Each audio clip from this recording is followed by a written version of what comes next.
하나님의 말씀은 요한복음 11장 1절에서 16절입니다. 요한복음 11장 1절.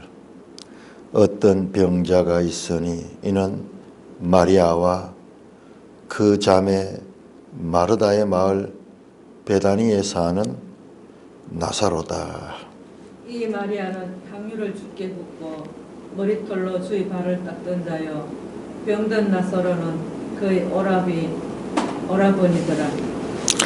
예, 그 누이들이 예수께 사람을 보내어 이르되 주여 보시옵소서, 사랑하시는 자가 병들었나이다 하니. 예수께서 들으시고 이르시되 이 병은 죽을 병이 아니라 하나님의 영광을 위함이요 하나님의 아들이 이로 말미암아 영광을 받게 하려 함이라 하시더라. 예수께서 본래 마르다와 그 동생 나사로를 사랑하시더니 나사로가 병들었다 함을 들으시고 그 계시던 곳에 이틀을 더 유하시고 그 후에 제자들에게 이르시되 유대로 다시 가자 하시니. 제자들이 말하되 라비여, 방금도 유대인들이 돌로 치려 하였는데 또 그리로 가시려 하나이까? 예수께서 대답하시되 낮이 12시간이 아니냐. 사람이 낮에 다니면 이 세상의 빛을 보므로 실족하지 아니하고 밤에 다니면 빛이 그 사람 안에 없는 거로 실족하느니라. 이 말씀을 하신 후에 또 이르시되 우리 친구 나사로가 잠들었도다. 그러나 내가 깨우러 가노라. 제자들이 이르되 주여, 잠들었으면 낫겠나이다 하더라. 예수는 그의 죽음을 가리켜 말씀하신 것이나 그들은 잠들어 쉬는 것을 가리켜 말씀하심인 줄 생각하는지라. 이에 예수께서 밝히 이르시되 나사로가 죽었느니라. 내가 거기 있지 아니한 것을 너희를 위하여 기뻐하노니 이는 너희로 믿게 하려 함이라. 그러나 그에게로 가자 하시니 디두모라고 하는 도마가 다른 제자들에게 말하되 우리도 주와 함께 죽으러 가자 하니라. 오 하나님 아버지, 은혜를 감사합니다.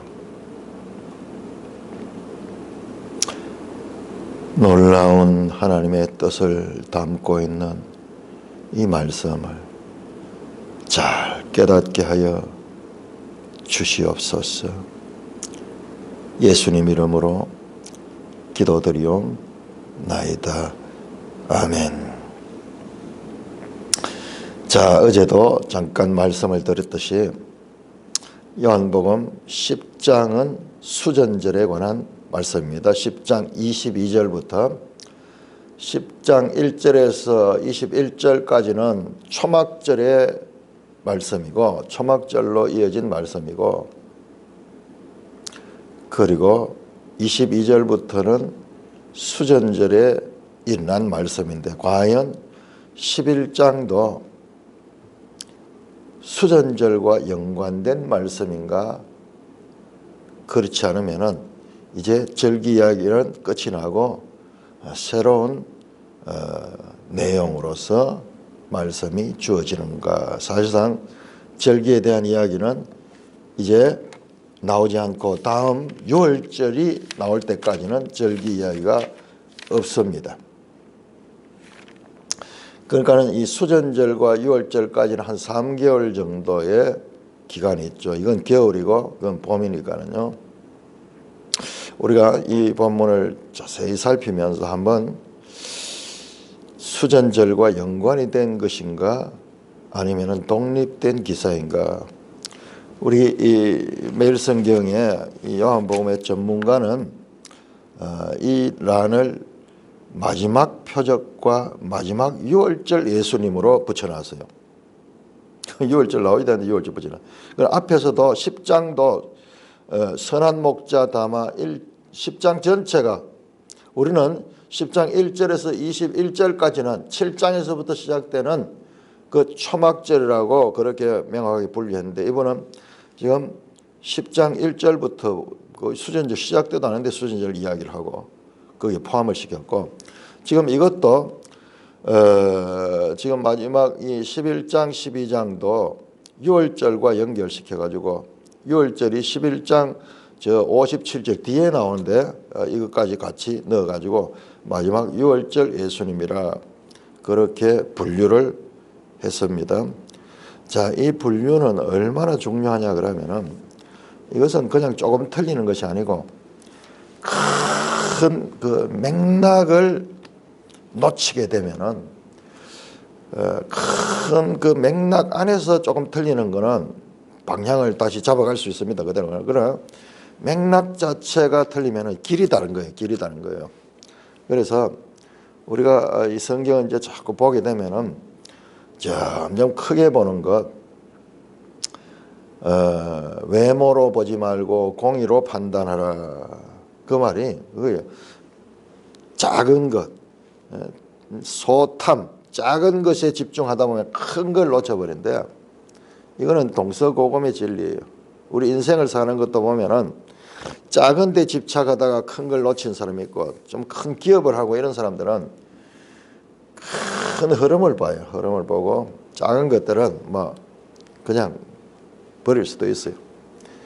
그래서 나중에 그 이 세월이 지나면은 작은 것에 집착하며 사는 사람과 큰 흐름을 잃는 사람과의 차이는 천냥지차로 차이가 나게 되는 겁니다. 우리 그래서 이것은 너무 중요한 거예요. 우리가 앞에서 7장에서 10장 21절까지를 초막절로 묶었던 것도 엄청난 일이고 그 다음에 10장 22절부터 해서 이어지는 내용이 이게 수전절과 연결된다면 더 큰 발견을 하게 되는 것입니다. 자, 우리 장소가 어떤 병자가 있으니 자 11장은 시작되자마자 병자로 시작이 됩니다.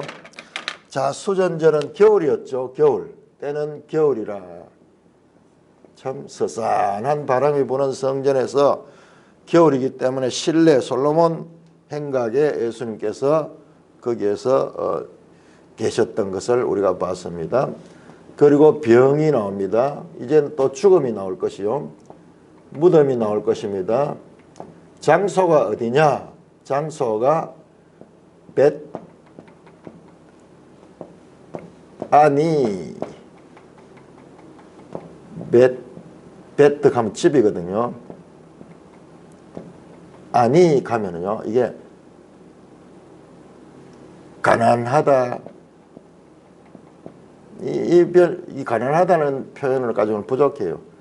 이것은 지금 심히 이 고통 비참이에요.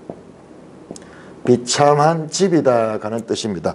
왜 그 집 이름이 동네 이름이 비참한 집이 되는지 참 미안하죠. 자, 매일 성경 보세요. 주석에도 베다니는 가난한 혹은 비참한 이들의 집이란 뜻이며 나사로는 하나님이 도우신다는 의미의 이름이다. 우리가 요한복음을 보면서 봐왔잖아요. 요한복음에는 이 단어 하나, 시간 하나, 그 다음에 그 어떤 그 배경의 물건 하나, 이 모든 것들이 지금 예수님의 그 메시지를 지금 도와주는 그와 같은 배경을 이루고 있다는 것을 알았죠. 자, 지금 예수님이 있는 장소가 어딘가 보세요. 자, 10장 40절 보면은 다시 요단강 저편 요한이 처음으로 세례받던 곳에 거기서 거하시니 장소가 안 나와 있어요. 그냥 요한이 과거에 세례를 받은 그 장소, 익명의 장소로 되는데 요 익명의 장소를 추적해 보면은 1장 28절에 나오죠. 1장 28절. 요한이 세례를 받은 곳 요단강 건너편 베다니. 같은 베다니예요. 베다니에서 베다니로. 그런데 이 베다니가 두 군데 베다니예요. 이것은 베레아 지역의 베다니고, 지금 11장에 등장하는 베다니는 유대 지역의 베다니예요. 그 참 희한하죠. 장소가 베다니에서 베다니. 그러니까 장소 자체가 베다니, 비참. 여기 이제 이 질병이 걸리고 그다음에 사람이 죽으니까는 장례를 치고, 그다음에 여기에 이 곡하는 소리, 통곡이 일어나고, 그래서 이 11장, 12장은 또 더욱이 예수님 장례하는 그 이 베다니에서 마리아가 예수님께 값비싼 향유를 붓는데 예수님께서 그것을 내 장례를 위하여 준비하는 거라 그러면서 해석을 합니다. 그러니까 지금 11장, 12장은 여기 마지막이에요. 표적의 책의 마지막 13장부터 2부입니다. 2부. 1부 마지막 지금 펴내왔는. 그래서 지금 이 11장에 일어나는 나사로가 부활한 사건은 마지막 표적 사건, 마지막 표적 사건. 처음 표적은 저 갈릴리 가나에서 물로 포도주를 만들었던 장소고 그 표적이고, 그다음에 마지막 표적은 이 베다니에서 예수님께서 죽은 나사로를 살리시는 그 표적을 일으키는 장소입니다. 처음과 끝이. 그 가운데 7번째 표적 사건, 마지막 표적 사건이 여기서 나옵니다.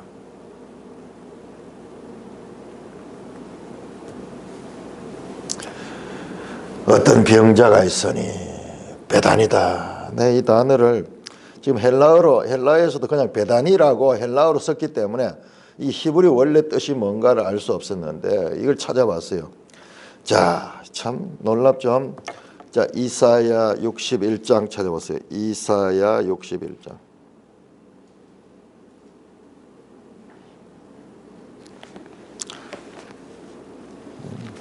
얼마나 우리 이 요한복음이 단어 하나부터 시작해가지고 모든 것들이 상징적이고 함축적인 의미를 가지고 있는가.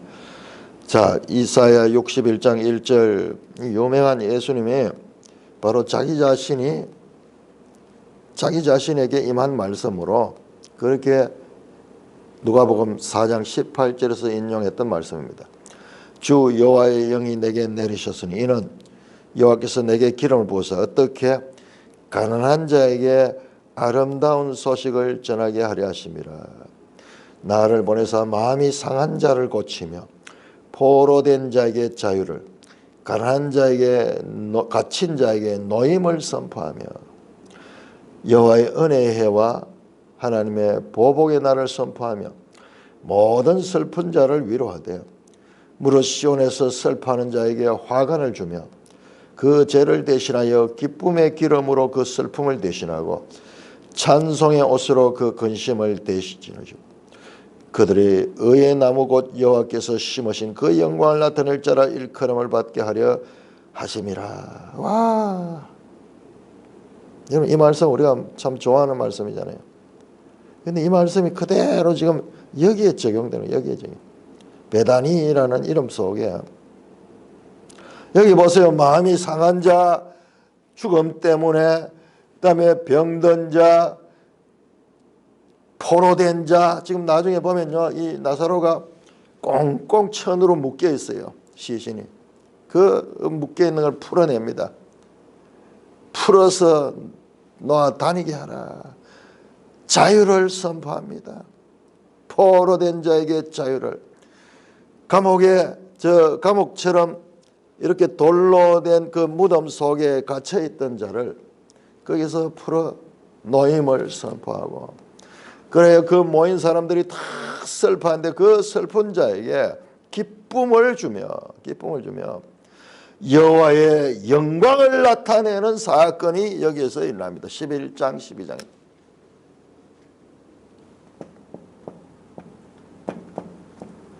그런데 우리 인생의 이보다도 이게 2장에서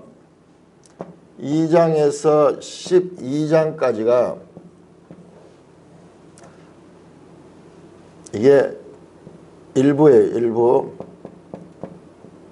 그 다음에 13장에서 21장까지가 20장까지가 2부고, 그 다음에 1장에서 1장 부분은 서시, 서론 같은 게고, 그 다음에 21장도 에필로그, 후기로 나와 있는 그런 내용. 그래, 큰 덩어리는 2장에서 12장, 13장에서 20장이 끝에 가면은 이 요한복음을 기록한 목적이 나옵니다. 목적이 나옵니다. 정확하게 이렇게 구분이 돼요. 그 1장과 21장은 이건 프롤로그, 에필로그, 그 다음에 큰 덩어리인데 이걸 표적의 책이라고, 표적의 책. 이거를 영광의 책이라고, 영광. 모르잖아요. 우리 요한복음 아무리 공부해도 이건 기본인 거예요. 기본인 건데 우리가 너무나 교회에서 설교를 제대로 하지 않고 설렁설렁 해버리니까는 우리가 하나님 말씀의 전문가들이 돼야 되잖아요. 모든 우리 성도들은 한 책의 백성이잖아요. 그런데 그것만 있고 실제 각 권에 대해서도 그렇게 전문가적인 지식이 있는, 이건 요한복음의 기본 중에 기본인데 우리가 그런 부분들이 참 아쉬운 거죠. 자, 어떤 병자가 있으니 이는 마리아와 그 자매 마르다의 마을 베다니에 사는 나사로라. 마리아와 마르다, 이 두 자매는 누가복음에만 나옵니다. 누가복음에 나오는 그 자매와 그 오라버니, 장소는 베다니입니다. 예수님은 지금 어디에 있습니까? 자, 우리 지도 한번 볼까요? 지도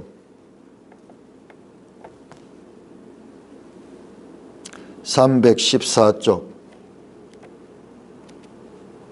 자, 우리 이 지도 없이는 안 됩니다. 과거에는 지도가 없어도 그렇게 했지만은 지금은요, 이렇게 지도가 다 있는데 교회에서 이것을 활용 안 하면 안 됩니다. 성경을 우리가 이해하라고 성경을 주신 거예요. 자, 보시면은 314쪽에 보시면은 그 지도에 세례 요한이 요단강 건너편 베다니 사해 바로 위에 그 페레아 지역 보라색 돼 있는 그쪽이죠.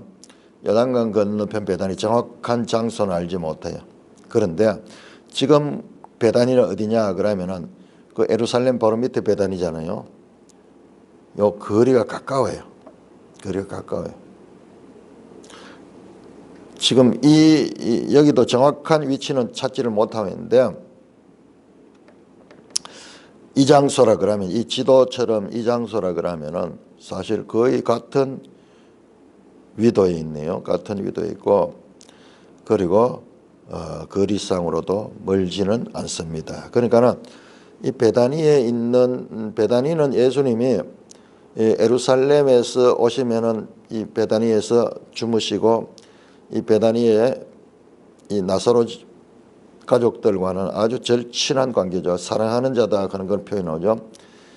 그렇다 그러면은, 그러니까 예수님이 여기 계신다는 소문도 이 사람들은 다 알고 있었습니다. 그래서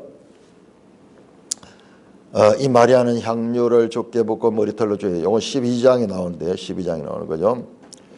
병든 나사로는 그의 오랍이다. 그 누이들이, 그러니까 마르다 마리아가 나사로가 오빠네요. 큰 오빠고 둘이가 누이들. 그래서 병이 들어서 위독한 상태야. 위독한 상태야.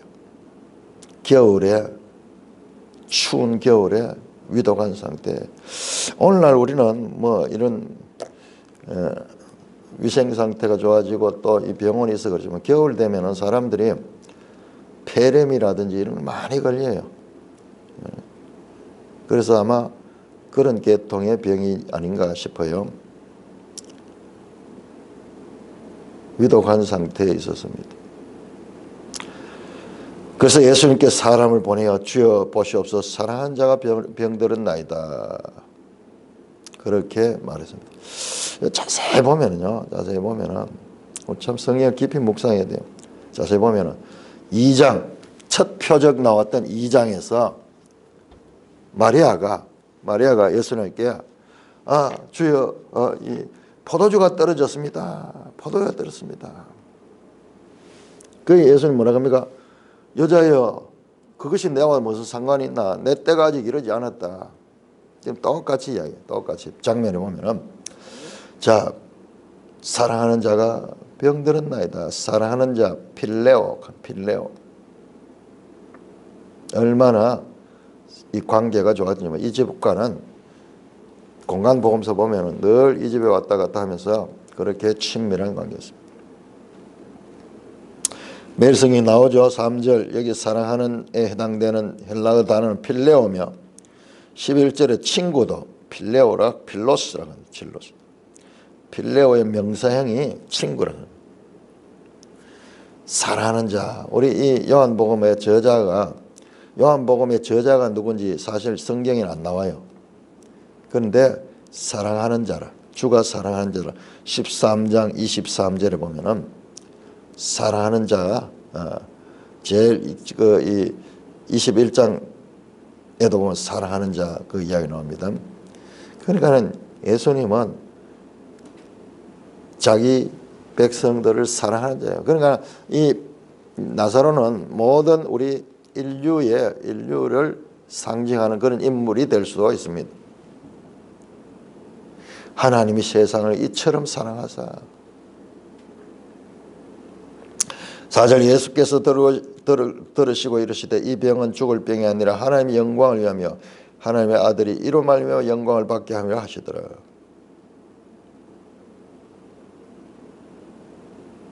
예수님께서 지금 위독한 사람이 화급하게 와서 소문이 다 났죠. 그리고 이들은 알고 있죠. 예수님이 능력자라는 것. 얼마나 많이 봤을 것이며 경험을 했잖아요. 그래서 오셔서 고쳐달라 그러니까는 죽을 병이 아니다. 하나님의 영광을 위하며 하나님의 아들이 이로 말미암아 영광을 받게 하려 함이라. 자, 이 말씀도 우리가 주의 깊게 봐야 됩니다. 자, 9장 3절 볼까요? 9장 3절에 요 맹인 사건, 맹인을 치료했을 때 요 내용이 그대로 나옵니다. 자, 맹인이 나면서부터 이 맹인된 저 사람은 누구의 죄 때문에 그런가 물었을 적에 예수님께서 그렇게 말씀하십니다. 9장 3절에서 그 사람이나 그 부모의 죄로 인한 것이 아니라 그에게서 하나님이 하시는 일을 나타내고자 함이라. 결국 하나님의 영광을 드러내는 이 일을 통해서 이게 그렇듯이 지금 같은 말씀을 하십니다. 자, 이런 것도 자세히 보면은 이 내용들이 좀 연속이 되는 것을 볼 수 있어요. 일관되게 연속되는 것. 그런데 하나님의 영광을 하나님의 아들이 이로 말미암아 영광을 받게 하렵니다. 이건 좀 달라요. 이로 말미암아 영광을 받게 하려. 자, 아들이 영광을 받는다는 것은 우리 앞에서도 그렇고 뒤에서도 그렇고 여기서는요 예수님의 십자가를 말합니다. 인자가 영광을 받을 때가 왔도다 할 때는요 그냥 막 영화로운 게 아니에요. 먼저 이것은 십자가에 달리는 거예요. 거기에서 출발이 됩니다. 연속되어 있습니다. 달리는 것은 끝나는 게 아니고 무덤에 묻혔다가 다시 부활하시고 승천하시고 보좌 우편에 앉는 그 원래 하나님의 그 보좌로 돌아가시는 것을 가르치고 있어요. 그러니까 1차적으로는 십자가를 가르쳐요. 십자가를. 그러니까 나사로가 죽음에서 일어나는 것은 예수님의 부활과 연관성을 가지고 있는 거예요. 예수님의 부활의 전조를 보여주는 거예요.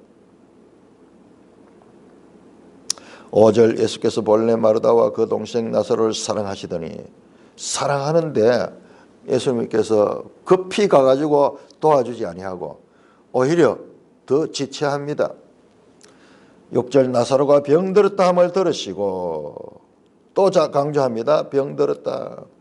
병들었다. 아직 위독하다.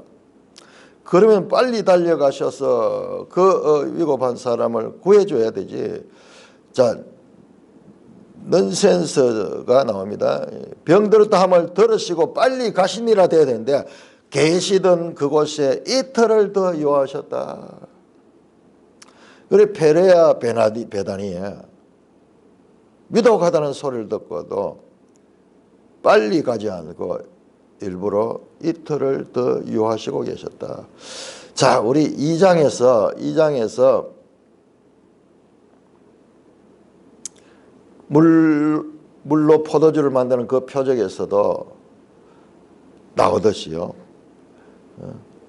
지금 마리아는 그렇게 합니다. 그 예수님께 이 잔치집에 포도주는 큰 일이다, 큰 일이다. 그러니까 예수님은 여자여 거기 나와 무슨 상관이지만 내 때가 되지 않습니다. 그렇게 말씀하시죠. 지금 여기 마찬가지예요. 사람들은 지금 급하고 위독하고 지금 문제가 심각한데 오히려 이틀을 더 유하셔서 자기 때를 기다리고 있어요. 자기 때를 기다리고.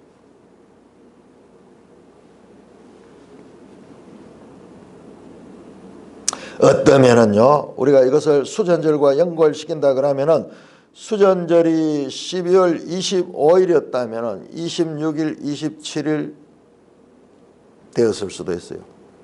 자, 우리 10장 그 마지막에 나온 예수님이 이동했던 그 장소가 생각보다는 가까운 곳이었죠. 멀리 가가지고 뭐 며칠 길 되는 데 갔는 게 아니고 가까운 곳이 갔었어요. 그러면은 그날이 수전절 시작되는 날이었고 수전절은 8일 동안 전개되거든요. 그러면은 수전절 기간 중에 지금 이 날이에요. 자, 그걸 더 알 수 있는 것은 7절 보면 그 후에 제자들이 이르시되 유대로 다시 가자. 이틀을 있다가 이제 자 가자. 나사로한테 가자. 베다니는 유대 지역이거든요. 유대로 가자. 그런데 앞에서 보세요. 예수님 피했죠. 수전절에 일어났던 그 예수님의 말씀, 나와 하나님은 하나다 하는 이 말씀에 지금 이 바리새인들과 유대 종교 지도자들이 예수님을 죽이려고 하잖아요. 죽이려고. 포박해가지고 사형에 처하려고 신성모독죄로. 그런데 예수님께서 그 피해가서 갔었잖아요. 피해가. 그런데 다시 유대로 가자 하는 거예요. 이 배경을 모르고 이 말씀을 보면은 우리가 전혀 이해를 못해요. 그러니까 10장과 11장이 연결되어 있다는 거예요. 그냥 유대로 가자가 아니고 지금 유대로 가게 되면은 살기등등한 종교 지도자들이 예수님을 잡으려고 하고 있는 순간이에요. 그러니까 제자들이 말하죠. 8절 라삐여 방금도 유대인들이 돌로 치려 했는데 또 그리로 가시려 하나이까. 자, 여기 보세요. 방금이라는 거예요. 방금. 제가 이 방금이라는 이 단어를 찾아봤는데요. 헬라어로 눈 하는 게 눈. 영어로 now, at this time, 지금 현재, just now, 바로 이때, 바로 지금, late, 최근이라는 얘기, 최근. 적어도 며칠은 지났지만 방금. 이틀 지났죠. 여기에 이 소식 듣고 이 베레아 지역 베다니에서 이틀이 지났으니까는 바로 그 최근에 유대인들이 돌로 치려 하지 마. 자, 이것은 적어도 며칠 전이지 몇 주 전은 아니에요. 방금이라는 말은요.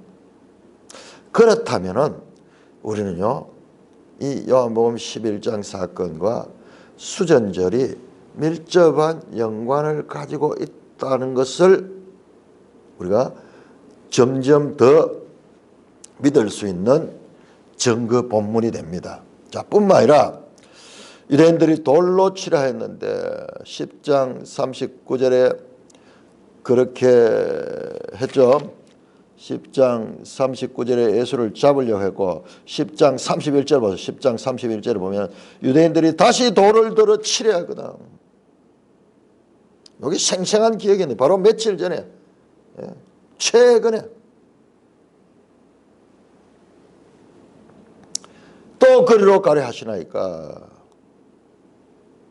그러니까 예수님께서 대답하시되 낮이 12시간이 아니냐. 사람이 낮에 다니면 세상의 빛을 범으로 실족하지 아니하고 밤에 다니면 빛이 그 사람 앞에 안에 없는 거로 실족하냐. 갑자기 예수님께서 세상의 빛이라 하는 말씀을 다시 하시는 거예요. 자신이 빛이다. 지금 낮이 12시간이다. 시간이 있고 밤이 또 있고 이런데 낮에는 세상의 빛을 범으로 실족하지 아니하고 밤에는 빛이 없으므로 길을 알지 못한다. 자, 빛, 세상의 빛. 자, 요한복음에서 예수님을 나타내는 가장 중요한 표현이 빛입니다. 빛. 빛이 어둠 가운데 오되 어둠이 깨닫지 못하더라. 참 빛. 하나님께로 온 그 빛. 여기 서론에 나오는 서시에 나오는 1장 3절부터입니까? 이 9절까지가 이 이야기 전 빛 이야기, 빛 이야기. 뿐만 아니라 계속 니고데모의 대화 이후에도 그 빛에 대해서 말씀하셨고 빛에 대한 말씀을 좀 여러 번 하셨어요. 여러 번. 그리고 맹인을 치유할 때 그때도 마찬가지예요. 그 다음에 8장 12절에도 마찬가지. 나는 세상의 빛이다. 맹인 치유 사건에서도 이 빛을 이야기하죠. 맹인 치유 사건이 이 말씀과 같은 이야기죠. 같은 애. 네. 빛이다.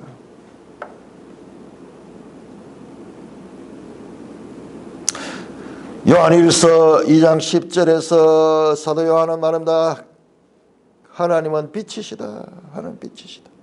요한은 이 빛으로서의 하나님을 선포하고 있습니다. 요한복음 전체에서도 빛이에요. 빛.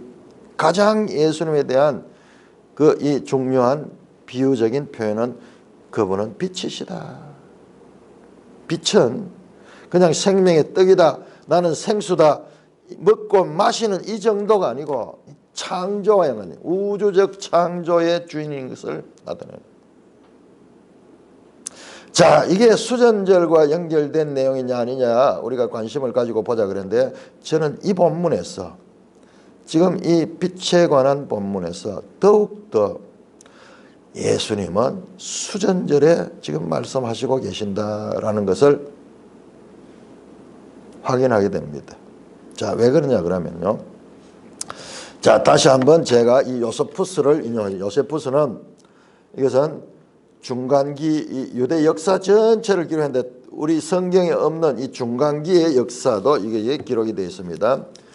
요세푸스 유대 고대사거든요. 유대 고대사 109절을 보면은 제가 다시 한번 볼게요. 자, 이 수전절에 대해서 이야기하는데 수전절에 대해서인데 이에 그들은 성전 제사 회복을 기념하는 절기를 8일간 지킬 것을 후손들에게 법으로지자. 자, 여러분들 8의 중요성 말씀드렸죠? 8일, 제8일 확실하게 맞았어요. 지금 내가 이 유대 절기에 대해서 연구해 보니까는 8장 2절에 나왔던 그 아침은 8일이고요. 8일이고 초막절 8일이고 그 다음에 7장 37절에 나왔던 끝날은요. 명절 큰날 곧 끝날은 정확하게 이게 초막절 끝날이에요. 초막절 7일에 7일. 15일에서 21일째 되는 7일째 되는 날, 7일째 날. 이걸 내가 발견했어요. 끝날이라는 단어가 여기 나와요. 히브리예요. 히브리에. 요 날이 끝날이에요. 요 날 끝날. 요 날은 시작한 날, 시작한 날. 신비한 거예요. 신비한 거. 요게 맞아요. 맞고 이날은 심마토라 시미니 에체라트. 요 앞에서 계속 말씀 너무 중요하기 때문에 제가 이걸 반복할 수밖에 없네요. 예, 토라의 즐거움의 날. 그래서 8장이 거기에 이 메시지가 그런 복음 중에 복음의 메시지가 나오고 시미니 에체라트 이게 바로 장엄한 8일이에요. 장엄한 8일. 이 8일에 요한복음 8장에 그 8일에 선포하는 가장 복된 말씀, 가장 중요한 말씀이 여기에 나오는. 구약에는 그림자로 있었지만은 그 실체가 펼쳐지는 것입니다. 자, 이 초막절 절기에 여기 시작할 때 어떻게 8장 12절에서 나는 세상의 빛이라 하며 시작했거든요. 그 빛이 9장에서도 연결되고 지금 여기도 연결된 거예요. 수전절과도 연결된 거예요. 뭐라 그랬습니까? 수전절을 뭐라 그랬습니까? 수전절을 광복절을 같이 광복절. 수전절을 빛의 절기다. 자, 절기를 8일간 지키기를 후손들에게 법으로 정했다. 그때로부터 우리는 이 절기를 오늘까지 지켜 내려오게 된 것이라. 이 절기를 빛들이라고 부르게 된 것이다. 라이츠. 빛들이에요. 빛들. 이 절기를 빛들이라고 부르게 된 것은 이 성전 제사의 자유가 전혀 뜻밖의 주었기 때문에 그렇게 부르게 된 것이 아닌가 나는 생각한다. 우리로 치면 광복할 적에 빛을 찾았다는 것이에요. 그래서 이 절기에는요, 이 수전제 절기에는 성전 제단에 불을 환히 밝혀가지고 그렇게 이 절기를 지내는 거예요. 그 예수는 뭐예요? 요한복음에 나오는 절기와 예수님은 그 구약의 이 모세와 선지자들에 의해서 선포되고 지켜왔던 그 절기. 그래서 유대인들은 지금까지 지키는 그 절기가 예수 그리스도에게서 성취됐다는 것을 나타내는 거거든요. 초막절에 그 물을 기르다 붓는 그 현장에서 나는 생수의 근원이다. 나를 믿는 자는 그 속에서 생수가 솟아날 것이다. 이 초막절 절기의 모든 의식들은 나를 위한 것이고 뒤에 보겠지만 6월절 모든 것도 바로 예수 그리스도 안에서 성취되는 거예요. 유대인들은 지금까지도 이 절기를 철저하게 지키고 있지만은 이 절기가 가리키는 그 예수를 모르기 때문에 아직도 철저하게 그 절기만 지키고 있고 그 절기의 성취를 알지 못하는 거예요. 지금 그 이야기예요. 예수님은 수전절에 그 성취자다. 말씀드렸잖아요. 2장에서 성전을 정결하게 하는 작업이 나오고 수전절 가는 것도 성경을 정결하게 하잖아요. 보세요. 성전 공간이죠. 거룩한 공간이 성전이고 거룩한 시간이 절기인데 이 성전과 그리고 이 절기가 지금 예수 그리스도 안에서 다 성취되고 있는 거예요. 그러니 요한복음이 어마무시한 책인 거예요. 모든 성경의 내용들이 여기에 다 압축되어 있는 거예요. 빛의 명절입니다. 빛의 명절. 항상 예수님의 말씀은 이 배경을 가지고 이야기를 합니다. 이 배경을 가지고 합니다. 여기에서 생수다, 내가 생명의 떡이다 그렇게 말씀하잖아요. 6월절에 생명의 떡을 이야기했고 초막절에 생수를 말씀하셨고 지금 이 수전절에 빛을 말씀합니다. 그리고 말씀드렸죠. 초막절의 연속이다. 자, 이 초막절 절기가 얼마나 중요하게 다루어진가. 자, 우리가 이걸 크게 봐야 됩니다. 자, 6월절에 관한 절기는 6월절은 6장입니다. 6장도 좀 깁니다. 절수가 아주 길죠. 6장 나왔습니다. 그 다음에 5장은 그냥 명절로 되어 있죠. 명절인데 여기 우리가 이거 오순절이라고 밝혀냈습니다. 5장 한 장씩 되어 있어요. 6장. 그 다음에 7장부터 초막절은 7장에서 8장 연결되는 거 발견했죠. 둘이 묶었죠. 그 다음 8장뿐만 아니라 9장까지도 연결되는 것을 발견했습니다. 그 다음에 뿐만 아니라 10장 21절까지도 연결되는 걸 발견했죠. 이게 무려 7장, 8장, 9장, 10장까지. 그리고 절수가 얼마나 깁니까? 가장 긴 분량이 초막절에 분배되어 있는데 뿐만 아니라요. 지금 10장 22절부터 11장까지 이어지고 있는 이 내용들도 수전절인데 수전절은 확인된 바 어제 확인했죠? 이게 작은 초막절이요. 초막절의 연결이에요. 8일 동안 지키잖아요. 8일 동안. 이 초막절도 8일 동안이죠. 8일. 요게 8일이잖아요. 8장부터 해가지고 8일째. 이 날이 바로 신마 토라의 기쁨. 시미니 에체레트. 아체라트로. 시미니 아체라트. 이게 장엄한 대회의 날이라 했던 그 단어야. 장엄한 8일. 장엄한 8일. 기쁨의 토라 하나님의 말씀. 그게 이 초막절 절기, 초막절 시작부터 시작해가지고 7월 15일에서 여기에 7월 22일, 여기까지 영입니다. 자, 그로부터 한 2개월 정도 지나죠. 한 2개월 정도 지나가지고 이 수전절이 시작인데 알고 보니까 이 수전절도 동일하게 초막절이에요. 초막절의 연장이에요. 이 수전절은 이것은 이 절기와는 비교할 수 없어요. 작은 절기, 부록과 같은 거예요. 그렇죠? 3대 절기가 아니잖아요. 이거는 그리고 성경 모세의 법에 나오는 것도 아니고 이스라엘 역사적인 우리로 치면 3.1절이나 광복절 같은 그런 거지. 이 절기하고는 완전히 차원이 달라요. 이거는 있어도 되고 안 있어도 되고 지켜도 되고 안 지켜도 되는 거예요. 이건 하나님 명령 아니에요. 사람이 만들어낸 거예요. 이스라엘 백성들이 자기들이 만들어낸 거예요. 이 절기는 하나님이 계시로 준 것이고 차원이 다른데 그러니까 이 초막절에 작은 초막절의 연속이에요. 초막절의 연속을 여기 하는 행사들도 똑같아요. 행사들도. 그리고 보면은 이제 더 살펴보겠지만 제가 12장까지 봤는데 여기에 또 나와요. 또 초막절이 나와요. 그러니까 이 초막절이 얼마나 중요한지 우리가 제대로 알아야 됩니다. 자, 결론적으로 제가 말씀드리면요.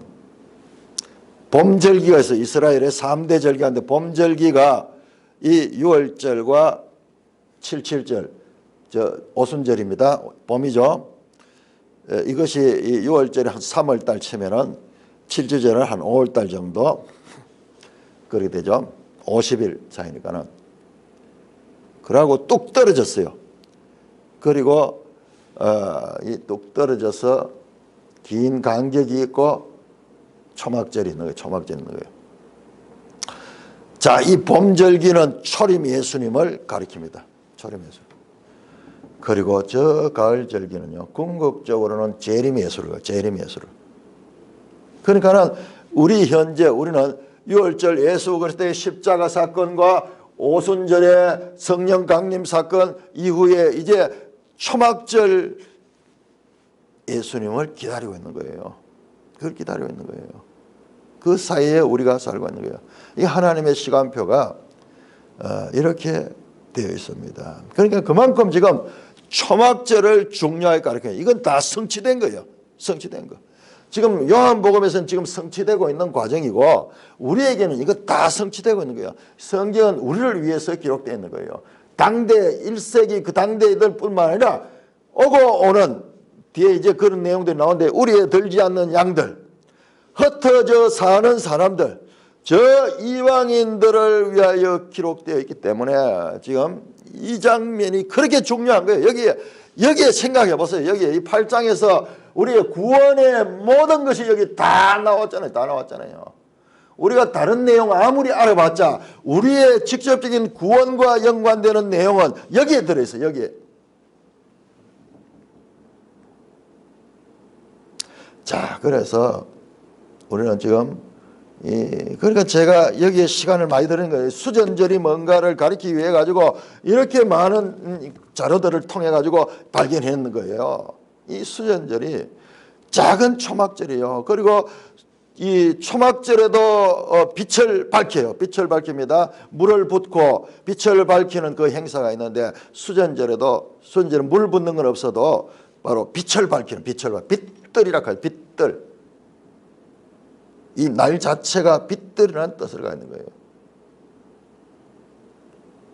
그래서 지금 이야기는 수전절과 연결이 되어 있다. 앞에서 우리가 확인했듯이. 그러니까 이 맥락을 잘 잡아야 돼요. 그러니까 우리가 이런 생각, 11장을 수전절로 볼 수 있게 된 그와 같은 생각을 가지게 된 것은 바로 이걸 발견했게 된 거예요. 7장 초막절이 이렇게 길게 연결되는 것을 보고 야, 모든 말씀은, 요한복음에 나오는 모든 말씀은 이 절기와 밀접한 연관을 가졌구나. 그것을 위하여 그것을 이렇게 표현하고 있구나. 이게 원리구나. 요한복음의 기본 원리구나를 발견했기 때문에 여기도 그렇지 않을까 하는 생각을 가지게 됐고, 그런 생각을 가지고 보니까 보이는 거예요. 그것이 드러나고 있는 것입니다. 11절입니다. 이어지는 내용도 우리 한번 봅시다. 이 말씀을 하신 후 11절 또 이러시되 우리 친구 나사로가 잠들었다. 그러나 내가 깨우러 가노라. 친구 하는 단어가 여기 필로스.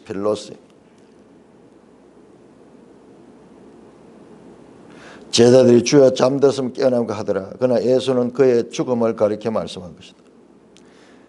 그들은 잠들으시는 것을 가리켜 말씀합니다. 항상 이 요한복음에 보면은 여기에 계속 전형적으로 나옵니다. 예수님의 말씀과 사람들의 오해, 특별히 제자들의 오해. 예수님은 더 깊은 것을 이야기하는데 제자들은 눈앞에 보이는 이것, 땅의 것을 보고 있고 예수님은 하늘의 것을 가리키고 요 misunderstand, 이해하지 못하는 거. 여기 우리하고 똑같아요. 우리도 성경을 읽어도 이해하지 못하는 상태와 똑같아요. 이제 점점점 예수를 알아가면서 제자들의 이해도 원만해지겠죠. 이게 우리 상태예요. 14절 이에 예수께서 밝히 이르시되, 자, 밝히 말씀하신다. 나사로가 죽었다. 내가 거기 있지 않은 것을 너희를 위하여. 왜 예수님께서 굳이 뭉개고 일부러 이틀 동안이나 그 위독한 사람한테 빨리 가지 않고 계속 시간을 끌고 있었는가? 여기 나옵니다. 어떻게 보면 참 매정하다 싶은데 아니에요. 나사로는 죽었다. 내가 거기 있지 않은 것을 너희를 위하여 기뻐한다. 왜? 이는 너희로 믿게 하려 함이라. 그러나 그에게로 가자. 자, 이 마지막 표적은 제자들로 하여금 예수님이 누군가를 믿게 하는 거예요. 믿게 하는 거예요. 자, 여기에 믿게 한다는 것은 피시티오 하는 피시티오인데 부정과거 능동태. 부정과거는 계속해서 지금도 믿음이 이어지고 그 다음에 능동태, 너희가 스스로 하나님이 믿음을 주시는 것이 아니고, 자, 내가 너희를 택하고 너희에게 믿음을 주고, 자, 이런 표현도 나오지만은 이건 능동태, 너희가 스스로 믿음을 가지는 거예요. 믿음을 가지는 그 믿음을 이어가는 거예요. 계속 이어가는 거예요. 그러니까 하나님의 주권적인 섭리, 그 우리로 보면 수동적이죠. 수동적.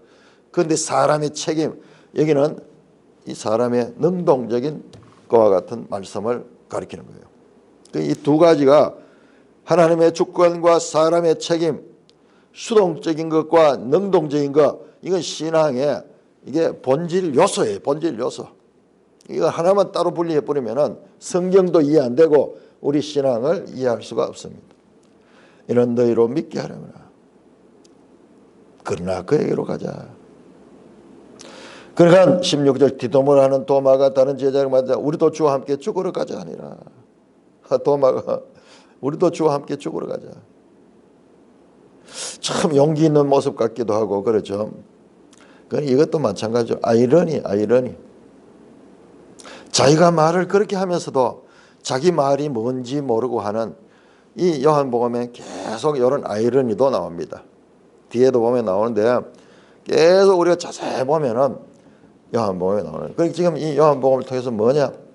예수님의 말씀과 그리고 이 세상 사람들의 그 생각과의 갭을 보여주고 계속 보여줘. 계속. 그럼 나중에는 점점 우리가 이 땅에서 하늘로 성장할 수 있도록 하는 그와 같은 것을 우리에게 제시하고 있습니다. 자, 오늘 말씀을 정리하면서 11장은 시작부터 저 어두운 겨울에 그리고 그 이 병과 고통과 죽음과 그리고 이 아픔의 땅 베다니, 이 베다니라는 말이 이 세상을 가는 이 세상이 뭐냐? 세상이 비참하잖아요. 이 세상이 비참하잖아요. 아니 저 재벌들도 있고 저 권력자들인데 아니에요. 그들도 비참해요. 잠시 그런 것 같지만 그들의 말년을 보세요.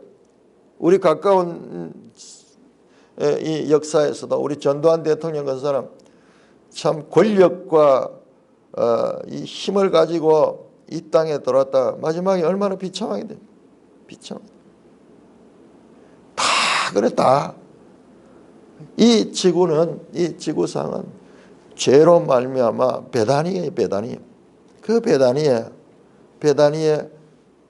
빛을 가지고 어둠의 땅 겨울의 땅에 빛을 가지고 오셔서 죽음의 땅에 생명을 주시는 예수님의 역사가 이제 요한복음 11장에서 나오는데, 자, 이 죽음을 어떻게 처리할 것인가, 이 부분은 인류의 근본적인 문제